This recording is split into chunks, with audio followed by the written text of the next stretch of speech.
This channel does not promote any violence, harmful, or illegal activities. All content provided by this channel is meant for an educational and information purpose only. 2025-এর বাজেটে মধ্যবিত্তদের আয়করে বিশেষ চমক। স্ল্যাবগুলি improve করা হয়েছে বাজেটে। এই budget মধ্যবিত্তদের জন্য সুখকর হবে বলে মনে করছে ইন্ডিয়ান চেম্বার অফ কমার্স।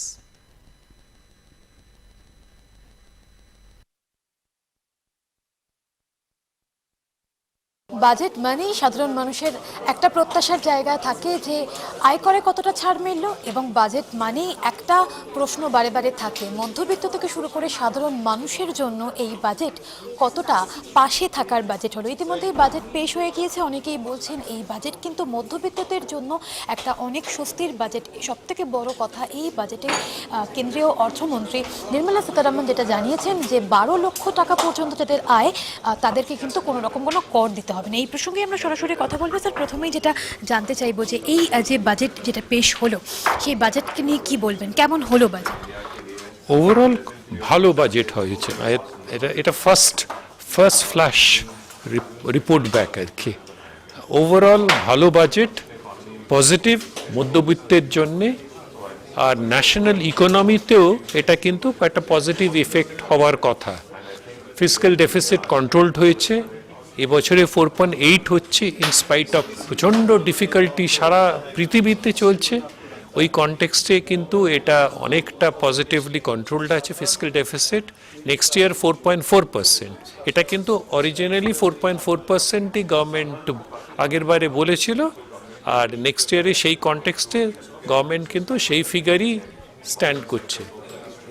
আর মধ্যবিত্তের জন্য তো ট্যাক্স স্ল্যাব সিম্পলিফিকেশন অনেক হয়েছে। স্যার, যে এই যে ট্যাক্সের যে বিষয়টা অনেকের কাছেই হয়তো জিনিসটা বোধগম্য হবে না, আপনি যদি একটু বিষয়টা একটু বুঝিয়ে দেন সবাই। হ্যাঁ, অ্যাকচুয়ালি গভর্নমেন্ট এটা আগেন মানে ফাইন প্রিন্টে অনেক কিছু থাকতে পারে, আমরা তো স্পিচটাই শুনেছি। ওভারঅল স্ল্যাবসগুলো ইমপ্রুভ করা হয়েছে। একটা জিনিস আছে এর মধ্যে, যে যারা নিউ ইনকাম ট্যাক্স সিস্টেমে আছে, যারা ডিডাকশন ক্লেম করছে না, 80C 80G এক্সেট্রা, সেইগুলো যারা ক্লেম করছে না তাদের পক্ষে আগেরবারই বাজেটে অনেকটা বেনিফিটস দেওয়া হয়েছিল। এবছরে বেনিফিটসগুলো আরও বাড়ানো হয়েছে। তো স্ল্যাবগুলো অনেক ইমপ্রুভ করা হয়েছে। আর overall up to 12 lakhs totally tax free হলো। যদিও কারোর যদি ইনকাম 15 লাখ টাকা হয় তাহলে কিন্তু স্ল্যাব ওয়াইজই অঙ্ক হবে নিয়ে, সেটা কিন্তু 12 লাখ থেকে স্টার্ট হবে না। 0 থেকে 4 নীল, 4 থেকে 8 একটা রেট আছে, তারপরে আর একটা রেট আছে, এরমভাবে অঙ্ক হবে।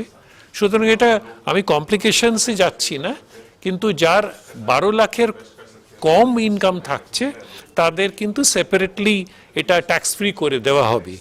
এটা 1 নম্বর। 2 নম্বর হচ্ছে যে যেটা আর একটা বড় বেনিফিট আছে, ইন্ডিভিজুয়াল যারা দুটো বাড়ি কিনে রাখছেন আর কি, আর তারা সেটা ভাড়া দিচ্ছেন না, তাদের পক্ষে টোটালি উইথাউট এনি কন্ডিশন ওটা সেলফ অকুপাইড দুটো প্রপার্টি নীল করে দেওয়া হলো।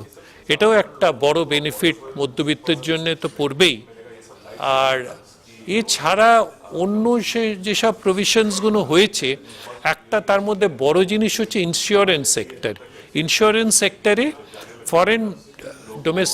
ফরেন ডাইরেক্ট ইনভেস্টমেন্ট যেটা করে এফডিআই, সেটা 74% লিমিট ছিল ফরেন ইনভেস্টমেন্টে, সেটা 100% করা হয়েছে। এটাও একটা ইম্প্যাক্ট হবে ন্যাশনাল ইকোনমিতে।